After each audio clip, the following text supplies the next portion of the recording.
Make sure you are seated comfortably, your body relaxed. Close your eyes and focus your attention on your breath, feeling the gentle rise and fall of your lungs.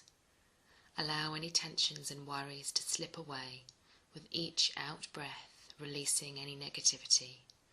With each in-breath, draw in purifying, clean air. Slowly let all outside concerns fade away.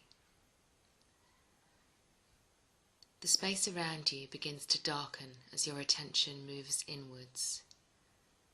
Your awareness of the world around you recedes, leaving only a quiet, peaceful darkness.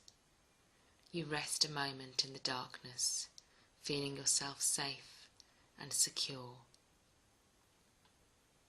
The darkness spreads out in all directions, vast and silent. You rest within the great void, Ginunga Gap, the emptiness before creation, before the beginning of time and the birth of space. Within this void all things will come into being. In the very distance, on either side of you, you are aware of the realms of fire and ice, so far away you can barely perceive them. Through their union, force and form will come into being and the worlds will be set in motion. It is in this place that you will meet Inguz.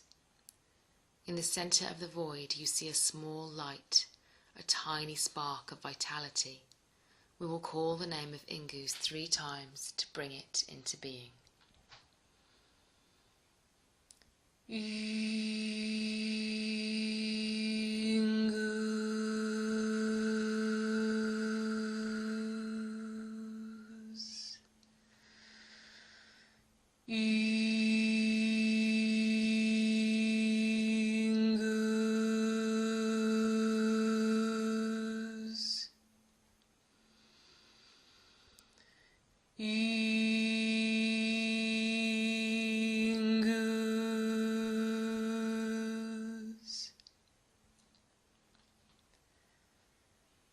Through the power of your voice, the spark of light transforms, glowing vibrant green and becoming the shape of Inguz. It grows larger and larger, shining brightly in the darkness, steadily moving towards you until it comes to rest, waiting for you to enter. Slowly you pass through the rune and into the realm beyond. You stand at the outskirts of a small farming village, waiting by the side of the earthen road. Behind you, your own farmstead nestles snugly amongst the fields and hedgerows. The surrounding area is quiet. No workers in the fields today. The sowing has been done. Different work will be done on this fine spring day. At last the sound you have been waiting for can be heard upon the road, a gentle tinkling of bells and the steady tap of hooves. You call to your family and workers as a covered wagon and its escort appear. The procession is led by a young man dressed from head to foot in rich green finery. He rides a glossy brown stallion which prances proudly at the head of the group. Behind the wagon, maidens strew spring flowers and greenery to indicate that the blessings of the Great Mother are brought by the wagon. You and your people join the back of the procession, which will now wend its way into the centre of the village. There, the rites to ensure a plentiful harvest will commence. Once at the centre of the village, the procession stops in the square, and the young rider calls for his maiden to be brought to him. The crowd parts to reveal the young girl who has been chosen by the elders of the village to represent the maiden goddess. She is dressed in green and white and bedecked with birch leaves and white flowers.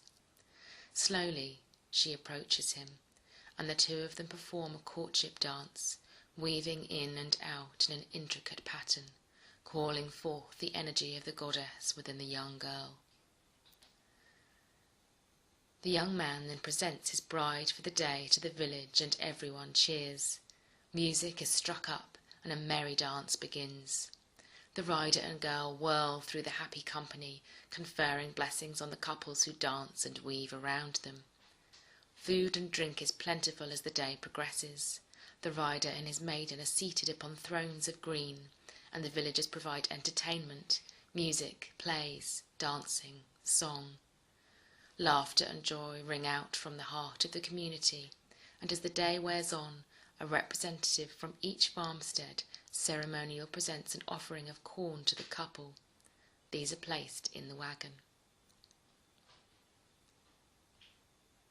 As the sun begins to dip, the rider and maiden climb aboard the covered wagon and the procession heads off once more, wending its way out of the village towards the marshland and the lake beyond. You call your family to you and arm in arm you join the procession. The company sings on, but the song is wistful now as darkness falls.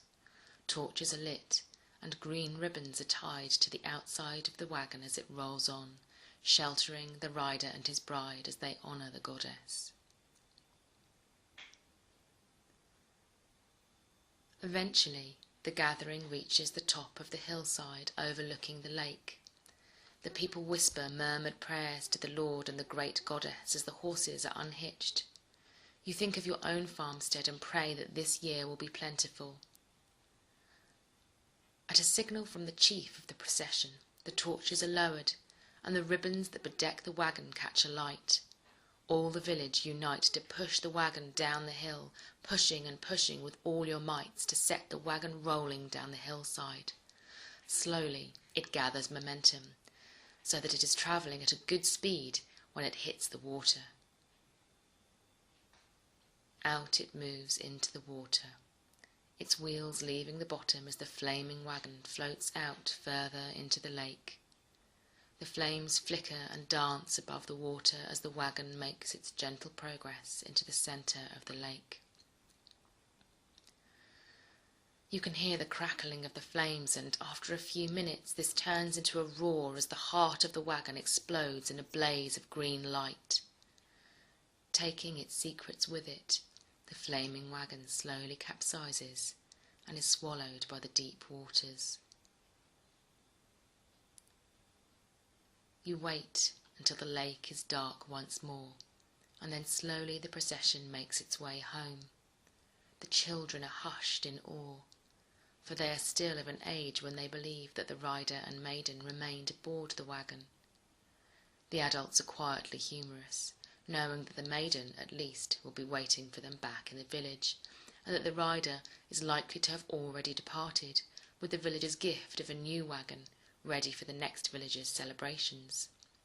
Still, the magic has not quite departed, even for the adults, for it remains true that no maiden has ever been quite the same after her ascent into the wagon. Her eyes always hold the unearthly wisdom that comes from an encounter with the gods. It is rare that she is not married and with child within the year, and many a maiden becomes an excellent midwife. The rider, too, will be marked out in some way. Maybe he will wander the land for many years, fulfilling his role, but one day he will settle and bring blessings to the community he chooses. As you walk along the lanes back to your own farmstead, you think over another mystery, that through all the generations no one has ever whispered a word of how the rider and the maiden escape from the wagon, or from what conjuration that green fire within the wagon is made. Your mood is pensive as the road splits and your family take their leave of the other villagers. You motion for the others to go on ahead. You will take the longer path.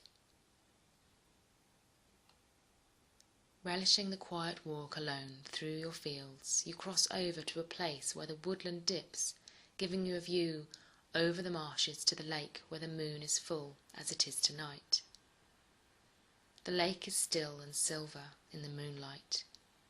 You admire its beauty, and the simple joy of your village rites returns to you.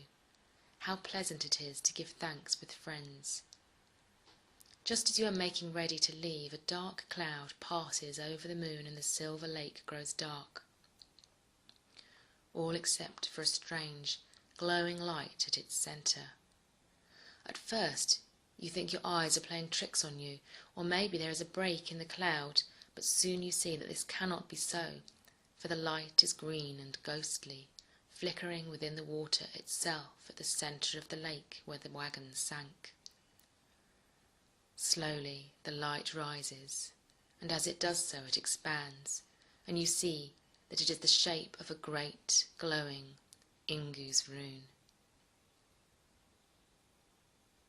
As you watch, it grows, moving outwards, over the lake, out over the land, carrying the blessings of the great goddess who has accepted the offerings of the maiden and the rider. Ever outwards the Inguz rune expands until eventually you feel that you yourself are bathed within its light. You shut your eyes as it ripples over you, warm and powerful, full of life and potential.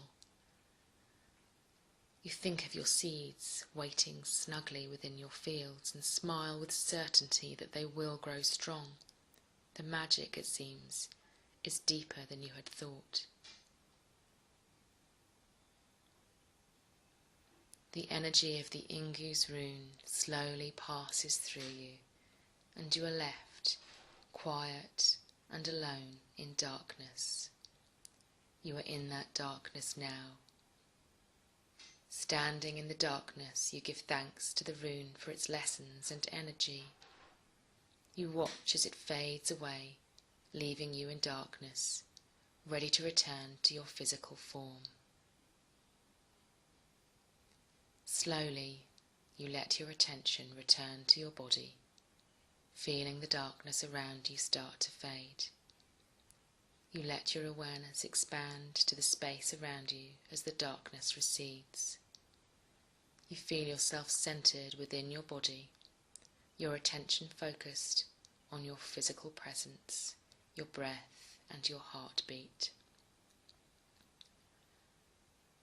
The Inguz rune has gone, and you begin to wiggle your fingers and toes, bringing yourself back to normal reality. Take your time, and when you are ready, open your eyes.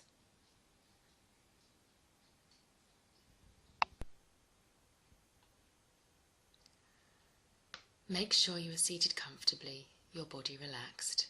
Close your eyes and focus your attention on your breath, feeling the gentle rise and fall of your lungs.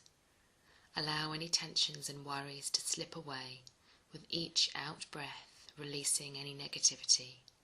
With each in-breath, draw in purifying, clean air.